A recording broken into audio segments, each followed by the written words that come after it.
I added $9 trillion, and your retirement accounts and 401ks are at the highest level they've ever been. And then I have to listen to the fake news talking about affordability. Affordability. Do you notice, what word have you not heard over the last 2 weeks? Affordability. Because I've won affordability. I had to go out and talk about it.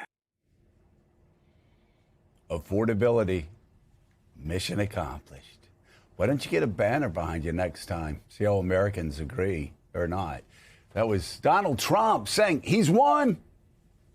The affordability crisis for working Americans over. Isn't that a sense of relief for people that haven't been able to afford their health care, haven't been able to afford to pay rent, have a hard time getting cars, new or used, having to worry about groceries still up higher than they've ever been in people's lives? And, maybe for the president, the affordability crisis is over, but it's certainly not for so many people that was in the crowd last night in Rome, Georgia, to hear the president speak. We'll be talking about that and much more. Good morning and welcome to Morning Joe. It's February 20th and happy Friday. With us, we have co-anchor of the weekend and a Washington reporter for MS Now, Jackie Alemany.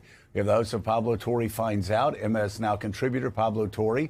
MS Now national analyst John Heilemann. He's a partner and chief political columnist at Puck, also columnist and associate editor at the Washington Post, David Ignatius, and U.S. national editor and columnist at the Financial Times, Ed Luce. We have so much to talk about. Really quickly, John Heilemann, you could almost sense Republicans across Congress, across Washington, cringing when Donald Trump once again goes out on an affordability tour to prove that he gets it, that he can connect with working Americans who are suffering from this affordability crisis, who can't pay for their health care, who can't pay for their rent, who can't afford to even buy new homes. And Donald Trump said, affordability, it's a hoax. I've already beaten it. Mission accomplished. Once again, doing exactly the opposite of what the White House wanted him to do. And not just the White House, Joe, to your points, every Republican who's running for re-election in the House, in the Senate, anyone who has to stand before voters in November, every time the president goes out on one of these trips, they're praying, please, dear God, either, an economic message that addressed the issue in a forthright way. That's what they would most hope for. But in the absence of that, just not talking about it, just not even saying the word affordability, because if he's not going to have a positive message, he's going to call it a hoax. If he's going to call it a hoax, it's going to hurt them. And there it was. I don't think you could almost feel them cringe. I could think you could, the deep sigh of resignation could be heard. There's a shot heard around the world. Yeah, Jackie, he is what he is. Republicans have decided that. Unfortunately, what he's doing right now, again, is certainly hurting their cause when he goes out and says affordability is a hoax and says that he's already won the affordability fight. You look at the poll numbers that the president's carrying on what used to be his two strongest issues. One, the economy. Two, of course, immigration. He's badly upside down in both of those issue areas. The White House political team and Republicans desperately want him to get out and help their cause.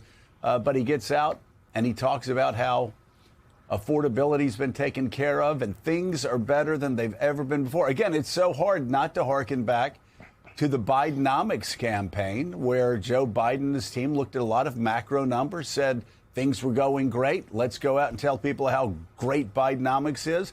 And even the Biden White House admitted it was a crushing failure. Here we have the same thing, where you have a president looking at the macro numbers in the stock market and saying things are going great when most Americans don't feel that way.